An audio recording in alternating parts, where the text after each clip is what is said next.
Well, dear friends, we have made it. We have made it to Election Day 2024. It has been a day 9 years in the making, for me at least. Um, I am a mix bag of emotions today. I think I've cried at least 3 or 4 times. We're going to get through this together.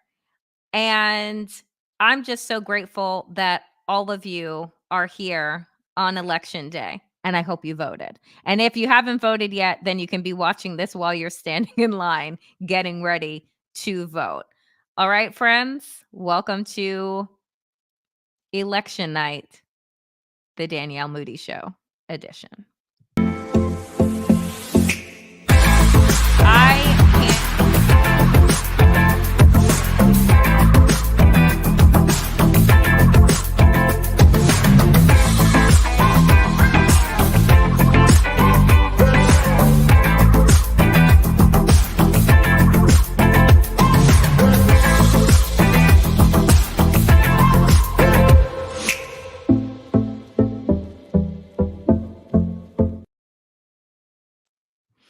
Well, here we all are, dear friends. We have made it to election day. I know that many of you have already voted. I voted on Friday. I am watching the news off and on and seeing these long, long lines in Pennsylvania, in Iowa, in the battleground states across the country, in Georgia. And it's encouraging. I will say that 82 million Americans had already voted by the time election day had arrived. And so now we wait. We wait for God knows how long. I don't know. There are some that believe that we will know by midnight tonight. I am not one of those people. What I want to remind folks of is that we knew, right, on Saturday in 2020. The election happened on Tuesday, and we confirmed on that Saturday that Joe Biden had won the election. And then we all know what happened in between then and inauguration. Like I've been saying, that I want people to brace themselves. One, that this is going to be a very long haul, right? Not just tonight, but in the weeks ahead. And I think that it is really important. I know how exhausted people are because I share your exhaustion. I woke up this morning and you would have thought that I ran the New York City Marathon in the way that my body felt, because my body loves to store stress in all parts of itself. And I think that we cannot, understate what it has taken to arrive at this day, what we have collectively been through to get to this day. I made the joke yesterday of one of the memes that I saw that said, that the human body is not meant to withstand 3 Trump elections, right, in 9 years. And that is for damn the truth. I know that my body wasn't meant to withstand this many times of having to deal with and battle Donald Trump. I feel like I'm in this middle of some type of Disney production where the villain just keeps coming back and coming back and coming back, regardless of what it is that you do. But today could in fact be the beginning of a new tomorrow. It could in fact be, right, the beginning of a new era. And that's kind of what I want to hold as we gather here today, is that if there is anything that Donald Trump did for America, for Americans, it's this. And I know you're all bracing yourself like, what did he do? What he did was remind us how important democracy is. What he did was remind us how important our voice and our vote is. What he did was remind us what collective power looks like, what agency looks like, how important bodily autonomy is, how important it is not to remain silent when we see people around us being disparaged, being discredited. Donald Trump reminded America in many ways of who America actually is. Because in the face of pure evil, in the face of pure cruelty, America started to remember, I think, what our founding fathers actually believed, and who I refer to as the founding mothers, the enslaved African women that actually birthed this nation. They believed in the possibility that people could be led and by, right, each other, and not dictated to from on high. And if what we have seen over the last 9 years, and particularly the deterioration of Donald Trump that we have witnessed over just the last 7 goddamn days, it is a reminder that we only survive as a nation if we do tonight, if we find out this week that the American project can continue for another 4 years, that we have bought ourselves another 4-year lease on the American project, we will have done so together. We, the people, will have decided. Because what Donald Trump and what MAGA Republicans have tried to do over the last 9 years is divide us, is to tell us that America is nothing more than a shithole, right? That how terrible America is. It's awful. I mean, Donald Trump is actually using, friends, a funeral march, the Undertaker's theme song, as he's getting off of planes in his black overcoat and his, just, I was going to say colorless, but we know that that bronzer is on a different number than the ones that we see in Sephora. Needless to say, Donald Trump has actually reminded America who we can be if we, as the vice president said, stop pointing fingers and start linking arms. That will have been his parting gift, is the fact that I want us all to recognize that our work does not end today on election day, because if in fact the vice president does win, the work of bringing this fractured nation back together will not just fall solely on her shoulders.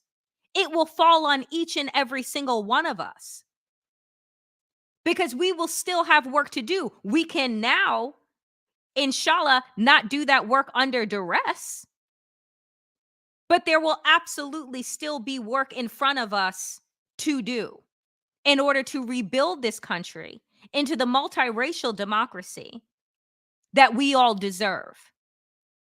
You see, when the forefathers, right, dreamt up this idea of America, they did so excluding women.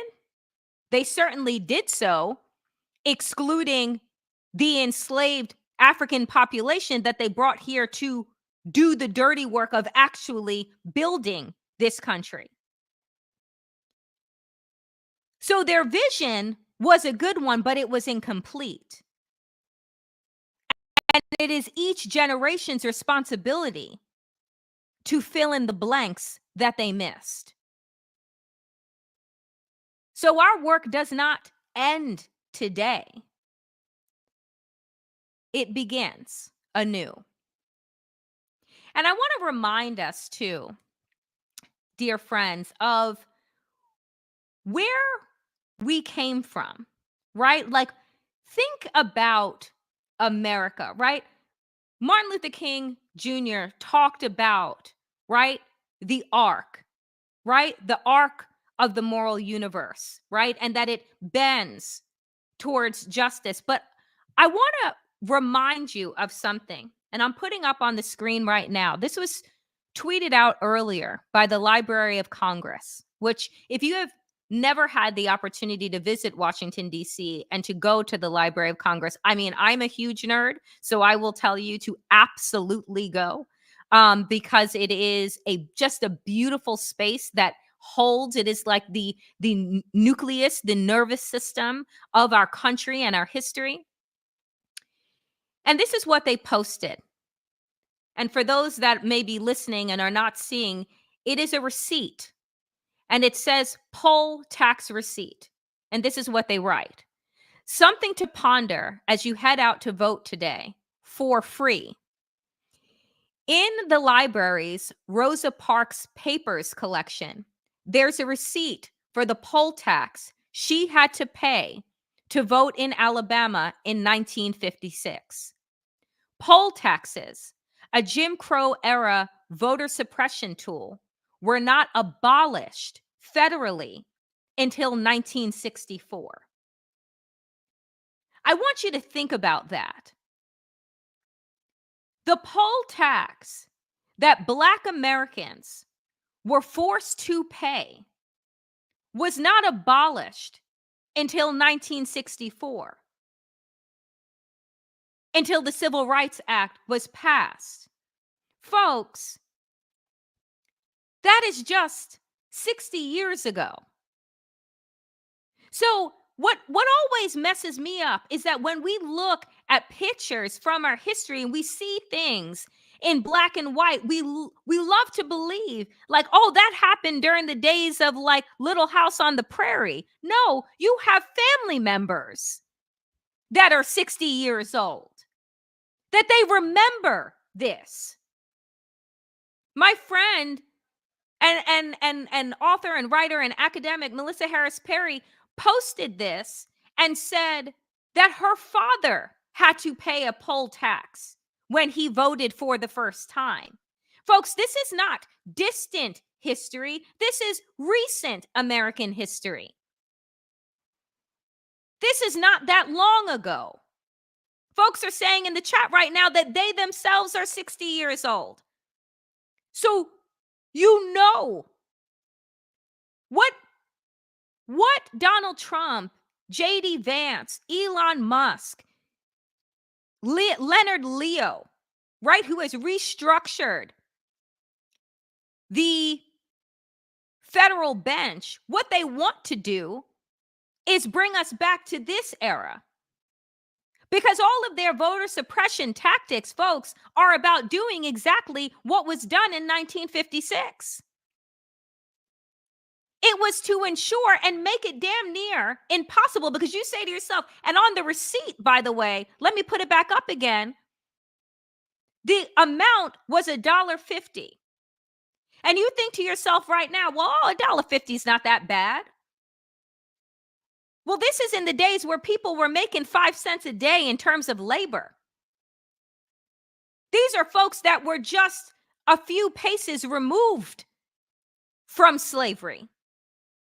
So if I'm making 5 cents a day, then you have to understand that $1.50 then is like maybe $10, $20 now. So folks, wrap your minds around when they say that they want to make America great again. This is what they're talking about. And if we are able to cut off the head of the snake today in terms of Donald Trump, do not think for a moment that these Republicans that have been shown the way to criminality, shown the way to suppression and lies and distortion and disinformation, are all of a sudden going to wake up at the end of this week with a conscience. Because I, for one, let me tell you something. I'm not going to let these MFers ever forget. Because what politicians love for you to do is have the memory of a gnat, right? So that they can pretend, oh, I was never for Donald Trump. Oh, no, we have the receipts. We have the receipts. And I will make it my life's work to continue to pull them out. Because this is what I want to show you is Donald Trump's legacy. This is an image in Washington, D.C. right now. Washington, D.C. is preparing for election night. Now, when I lived in Washington, D.C., preparing for election night was about figuring out which bars you were going to go to. Because in Washington, D.C., politics was our industry. Election night was the Super Bowl. So you would hop around from bar to bar, place to place for watch parties. In the era of Trumpism, preparation looks like hurricane preparation. This looks like what we saw with Hurricane Helene. They are boarding up businesses all over Washington, D.C. because of what they are afraid will happen. This was reported from Reuters. FBI says it is aware of apparently fake bomb threats to polling locations in several states, many of which appear to originate from Russian email domains. This, dear friends, is Donald Trump's legacy. It is a legacy of violence, of hatred, of distortion, and disinformation. Never in my life would I think that preparation for an election would look like the vice president's residency being surrounded by non-scalable fences because they are afraid that January 6, 2021 was a dress rehearsal. And that's why I'm saying to you, friends, we don't know what is coming, but you can see by the way that cities are preparing that this is what Donald Trump has forever changed about our politics. Now, while the rest of us here have voted to never go back, my fear is that we will never go back to a place where political violence is an outlier and not the norm. Because of what Donald Trump has instituted. You had J.D. Vance refer to the Vice President of the United States of America as trash, that they're going to, quote unquote, take out the trash, because that's what they think about Black people, about people of color, about women, and people with uteruses. I've been watching on Elon Musk's broke down social media platform these toxic, small, misogynistic men talking about they need to repeal the 19th Amendment, which gave women the right to vote. I want folks to understand that a majority of Black women did not have the right to vote in this country until the 1960s, until the Voting Rights Act was passed. White women may have gotten the right to vote in the 1920s, but that was not true for every woman in this country. So when they say repeal the 19th Amendment, they're talking about their mothers and their sisters. It is a disgrace and it is disgusting, but this is who these people are. And you're right. Susan just said, men are afraid. They absolutely are. They absolutely are. Why are men afraid? Because this country has shifted considerably over the last 60 years. This country, right, went from a place where women did not have bodily autonomy to then having it and now losing it in 2021. This country went from a place where women needed to get permission from their husbands or their fathers to own property and open up credit cards. Folks, that was overturned in 1974. How many of you were born in 1974? This is not ancient history. You see, Leonard Leo, king of the Federalist Society, understood that the rights, right, that are being won weren't happening in Congress. They were happening in the courts. And so over the last 40, 50 years, the Republican Party has been building a project to stack the courts so that people like me, people like y'all, would lose their rights one after the other after the other. And then with the Supreme Court in July providing presidents with immunity, which before all 44 before Donald Trump didn't need, because guess what? They weren't fucking criminals. I remind you of this because these are the things that I fear are not taught. And how do we not repeat history? Is by learning history. How do we understand the power of women and Black people and people of color? By learning and utilizing the blueprints that got us to the place where we find ourselves today. We're here in this moment on the precipice of history because of the men and the women who paved the way with their blood, sweat, and tears to get us here. We're here with the possibility of electing the first woman president of the United States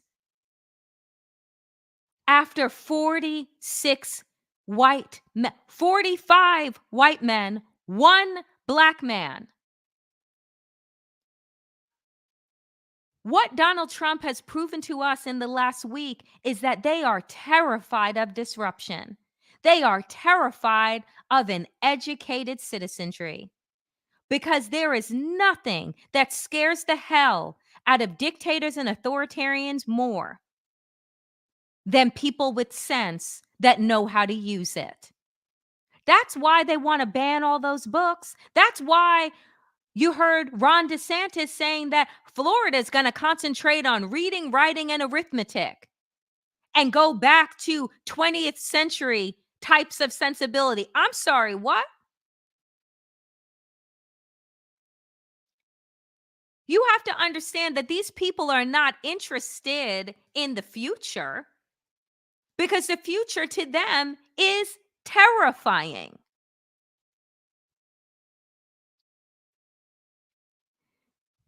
And I, for one, love it because there is no place in America for small, narrow, misogynist, racist, Islamophobic, transphobic, homophobic, ableist pieces of garbage like what makes up the Maga movement.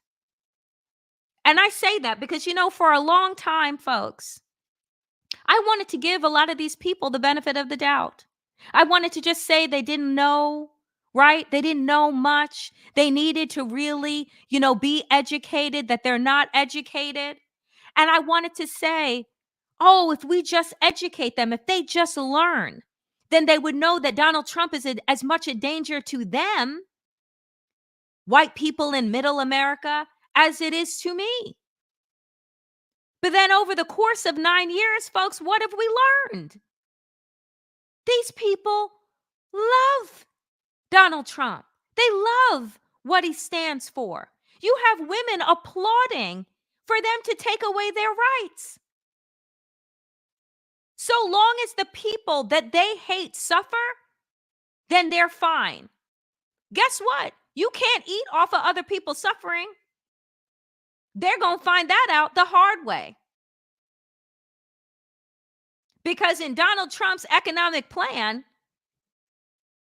it's the ones who are on the lower end of the economic spectrum whose taxes are going to be raised.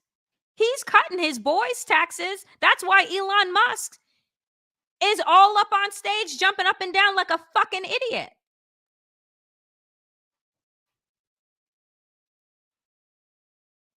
But I tell you something.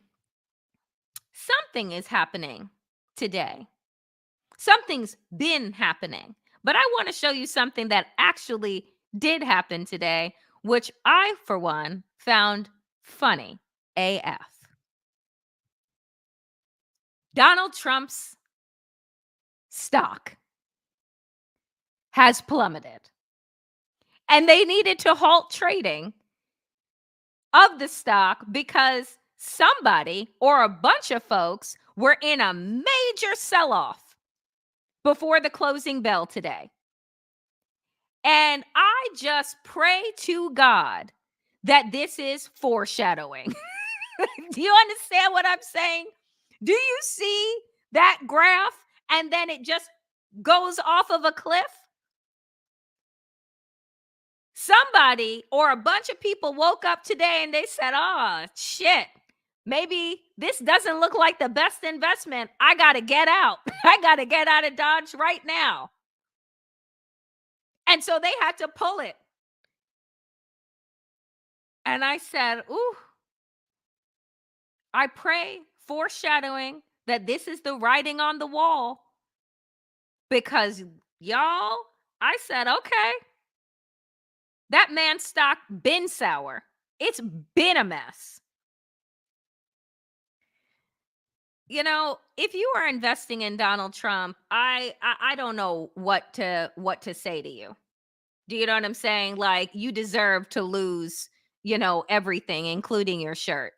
But here is something as we wind down here today that I also want to remind folks of is what my forever president Barack Obama posted earlier today, which is this: it took several days to count every ballot in 2020, and it's very likely we won't know the outcome tonight either. So please keep a few things in mind as you make your voices heard. Thousands of election workers around the country are working hard today. Respect them and thank them. 2, don't share things before checking your sources. 3, let the process run its course. It takes time to count every ballot. This is a reminder, folks, because as Tim Walz said this week, get off the polar coaster. Get off the polar coaster that's been going up and down and up and down. And tonight, everybody is going to be watching their favorite nerd, Steve Kornacki, on MSNBC with the big board and the marker and the this, that, and the other thing. And this district is closed, and this district is coming, and and turning it into the Kentucky Derby, or the Super Bowl. And if you follow that, you are going to be all over the goddamn place.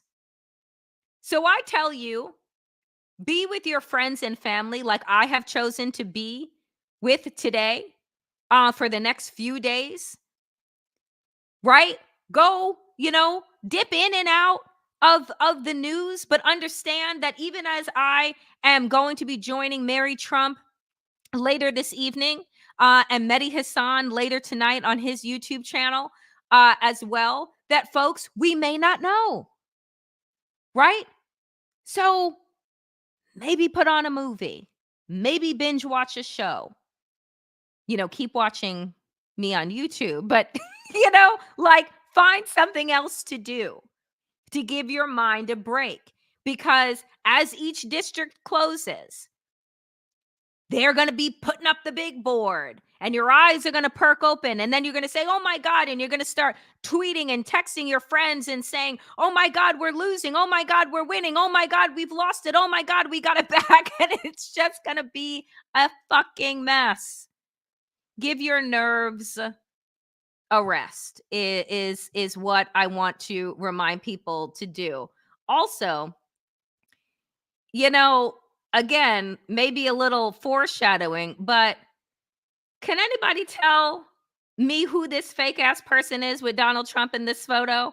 Because what has also gone viral today is the Melania lookalike that that apparently joined Donald Trump at the polls in Palm Beach. I don't know if it's real or not. I know that many people have been have been texting and tweeting this, but I'm like, does that look like Melania to you?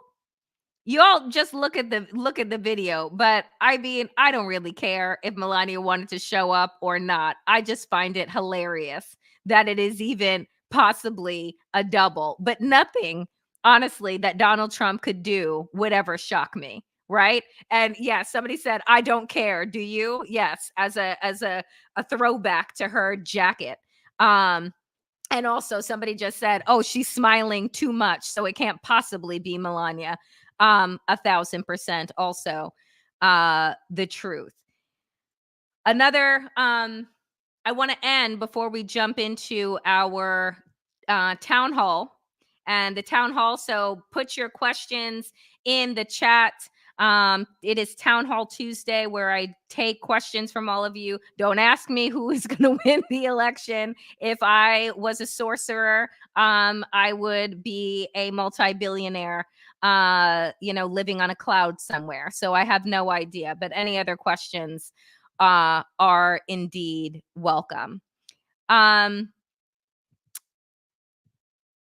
Harris, the vice president, continues to be working the phones. She was knocking on doors in Pennsylvania yesterday. Her election event is happening at Howard University, her alma mater.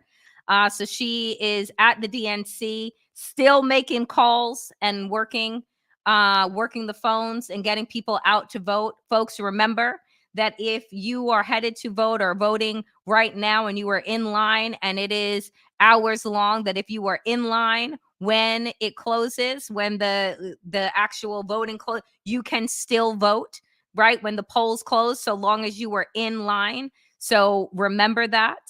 And this is a post that Lawrence O'Donnell put up today as a reminder of what he posted in 2016. And he said that it bears repeating today. Even if you don't have children or grandchildren, you will be asked for the rest of your life what you did to stop Donald Trump. And that is 100% the truth. And the final thing that I will say to you today is that this is a split screen picture of Shirley Chisum and Kamala Harris.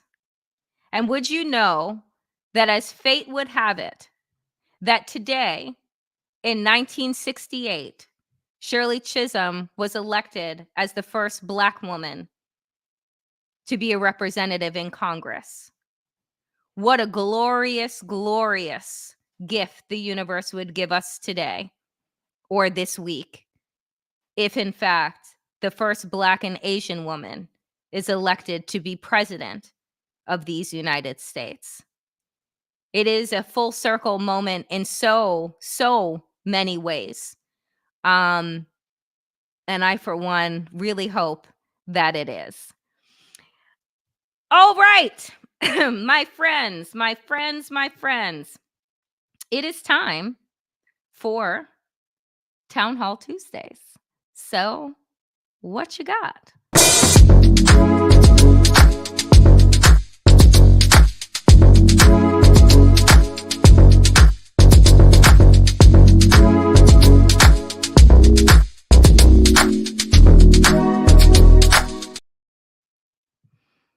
Oh, I love this first question. All right, folks. For those of you who may be new, Tuesdays on the Danielle Moodie Show is Town Hall Tuesdays, where I open up 4 questions for a good 15 minutes or so. I love this first question. What is your favorite comfort food?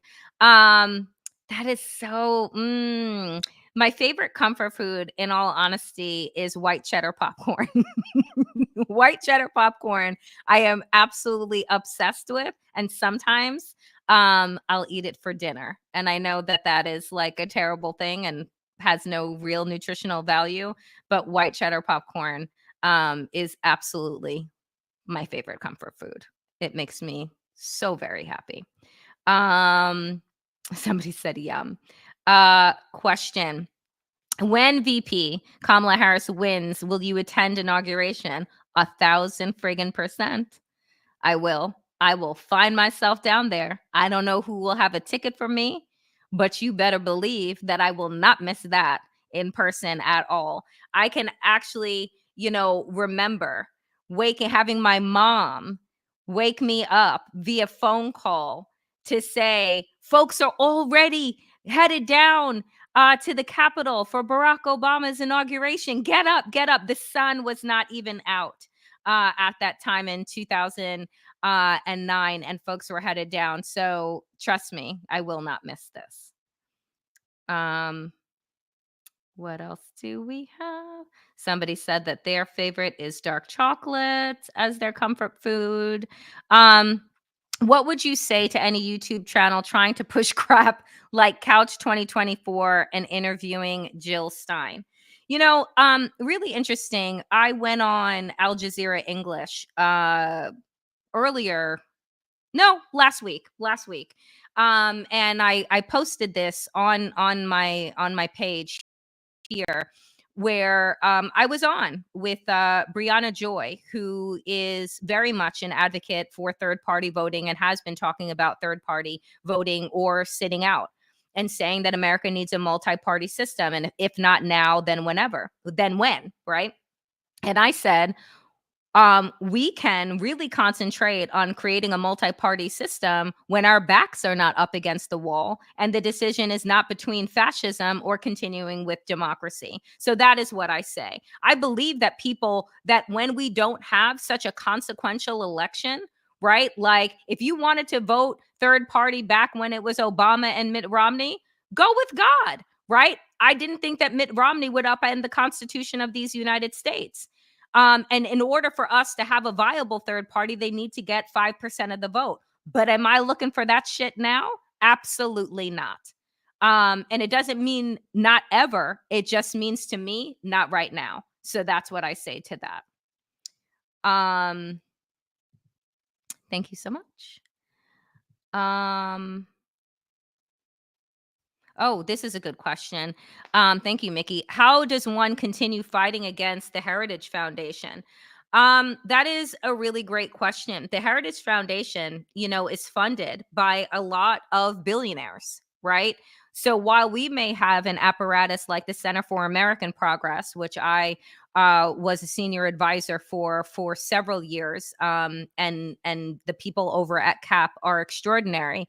You do so by donating, by lifting up other foundations and organizations to do the work. This is philanthropy. So if you actually have the treasure and the ability to be able to donate to progressive organizations, then you should absolutely do so. It is really extraordinary. Thank you so much. And that's the way that we honestly fight. Oh, this is a good one. Question. If you could change one aspect of the mainstream media's coverage, what would it be and why? I would just turn them off. No, what would it be and why? I would actually love to diversify the newsrooms and the C-suites. I think that if we actually had newsrooms that were reflective of the population and the changing demographics of this country, and I mean that racially, I mean that economically, right? I mean that on gender, on orientation, in a wide range. If our newsrooms actually looked like America and weren't just about clickbait and actually about informing, then we would be in a much better place than we are right now. I mean, we saw what happened with the LA Times and with the Washington Post, right? They're bought out by billionaires, who have their own agendas, and their agenda is not preserving democracy, is not educating the citizenry. So if we had, right, also really good people that were in place that ran these newsrooms and didn't run them like businesses, but ran them in the way that journalism is supposed to be run, then we would be in a better place. Other questions? Let's see. Ooh, what is your favorite movie or book? I will tell you that my favorite book is the Akata Witch series by Nnedi Okorafor. She is an African futurist writer, and every single one of her books are incredible. I got introduced to her writing during COVID when I actually picked up reading for pleasure, because as you would know that I've only read, articles and headlines and essays and things like that, and hadn't read a full book in years. And during COVID, my late friend who passed away at the end of last year, Risikat Okade, told me that I needed to get out of my head and into fiction. So if you've never read African Futurism, which is extraordinary, I highly, highly recommend Nnedi Okorafor. And favorite movie, it depends on my mood. My favorite, I really like action movies. I really love The Matrix. What is it? Trilogies, or was it four? I don't know if it was more. Um, but it really depends. I really like heist movies. So the Oceans movies are some of my favorites too. Oceans 11, 12, 13. I love a good heist. I love a good treasure hunt. And sadly, I do love like political thrillers because I can't get enough of them. So uh, that's a bunch there. What else do we got? Thank you for my moderators telling people to like and subscribe. To like and subscribe. Um, Could we get a third party in Congress and governorships besides independents? Again, it's a numbers game, right? So can we have a viable third party outside of the Green Party, or could the Green Party become a viable alternative? And to be honest, right now, folks, we don't have a two-party system. We have Democrats, and then we have a cult. So, our politics in so many ways is broken, but this is, again, it is a numbers game. It is about how many people will turn out. Are there people right now, right, that are watching this election, participating in this election, and say that they would have wanted a viable third party candidate? Again, I would say the stakes way too high. But this will only happen if the infrastructure is built for it. Let's see. Other questions. Oh, good Lord. How would you tackle Elon Musk's power? One, something tells me that Elon Musk hasn't done everything above board in his businesses, in his practices, and in his ability, not to pay taxes. I think that people need to open up, and by people, I mean the Department of Justice needs to open up an investigation into Elon Musk and his business practices. But how do you get them to open up an investigation when they've given that MFer security clearance at the highest level, and they've given him $15.8 billion over the last 10 years in government contracts? So, if you're in bed with a criminal to advance your, innovation needs, are you going to actually do the hard work of investigating, or are you going to look the other way? Like people did with Jeffrey Epstein? Are you just going to look the other way because it serves you to a certain point until it doesn't? So my feeling is that Elon Musk needs to be investigated, because I think that he has done, particularly too, in this election cycle. I know that a federal judge allowed him to continue with his $1 million prizes, but he needs to be investigated also for election interference in the way that he's changed Twitter's algorithms and all of those things. So I think that there is a lot that can be done and done above board. But I don't know if there's the will to do that, given what a stranglehold he has over our government right now, which, by the way, should make everyone fucking terrified. Um, Ah, another good question. Do you think we will have to fight to keep Project 2025 from ever happening? For many voting cycles, I can't trust the GQP. Yeah, I do. I think that Project 2025 will be repackaged as something else.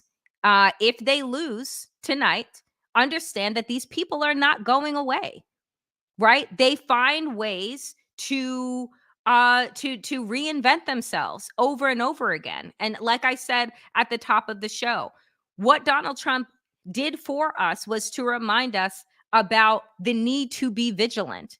The fact is that these people, they saw a pathway through criminality, voter suppression, right? Lies and disinformation. They see a pathway to holding on to power. And they may not get it this time around, but be damn sure that unless it is resounding, and unless those that have enabled Donald Trump over the last year, the last 9 years, are in fact investigated and held for their involvement in January 6th. Because remember, folks, the call was coming from inside the House.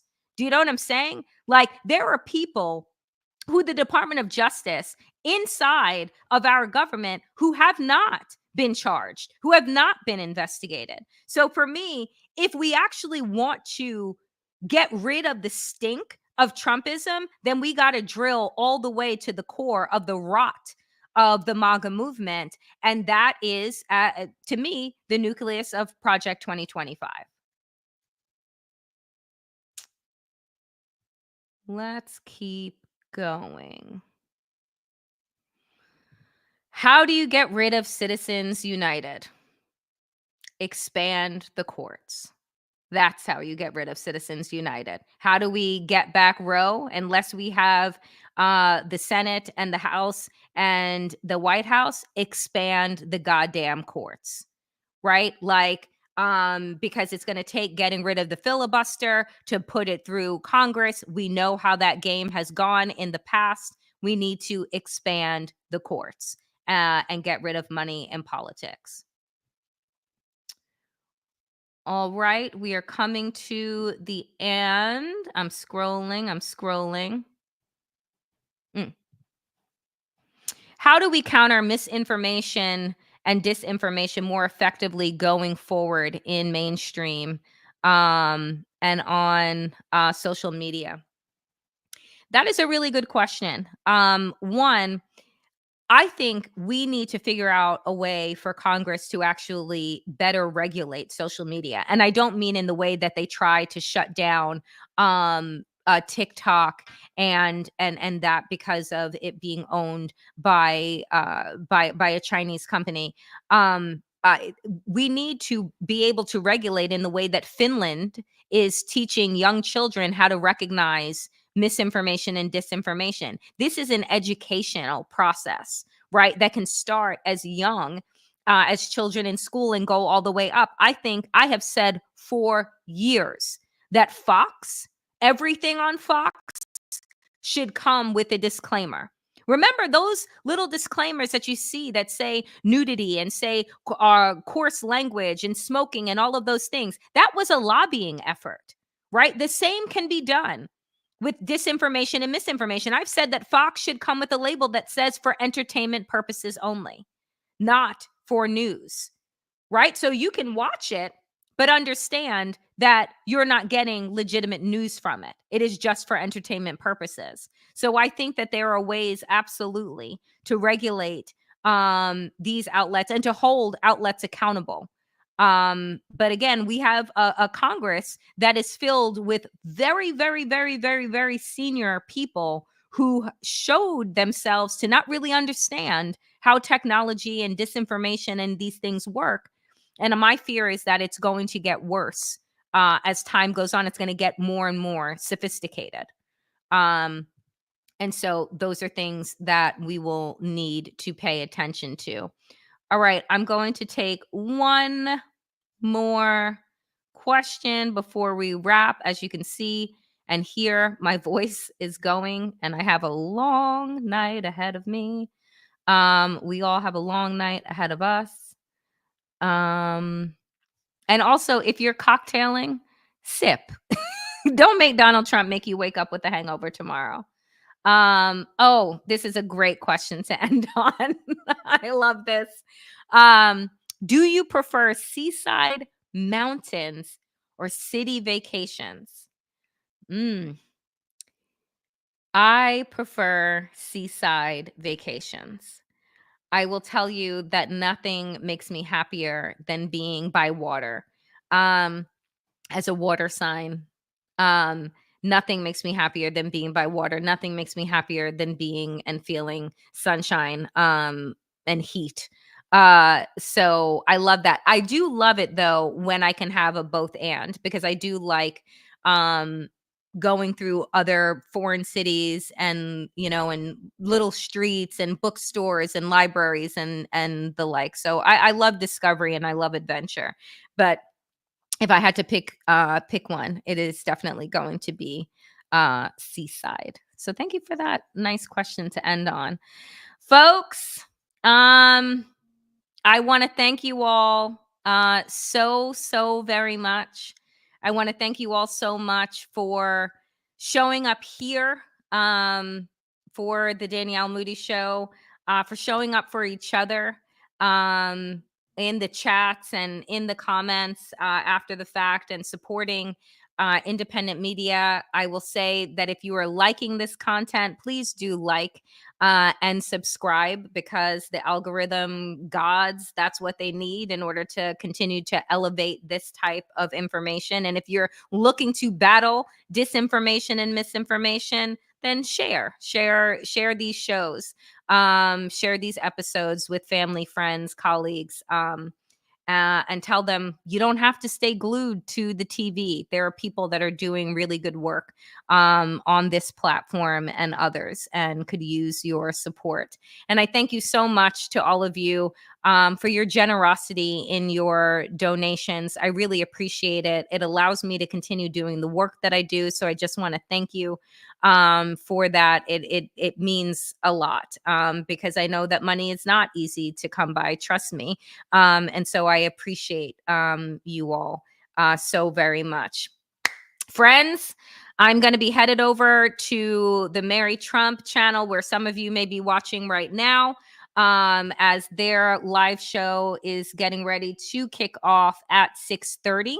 I'm going to be hopping in and out of there. I will be on the socials. If you don't follow me on that broke down platform, Twitter, my handle is at D2Cents, DEETWOCENTS. I will be there. I will be on IG. And I just want to thank you all. Give yourselves and everyone around you grace. We are all going to be going through an emotional roller coaster. A lot is happening and a lot is going on. Let us choose to see the best in folks, right? And give yourselves and everybody around you grace today, and frankly, every damn day. We've been through a lot.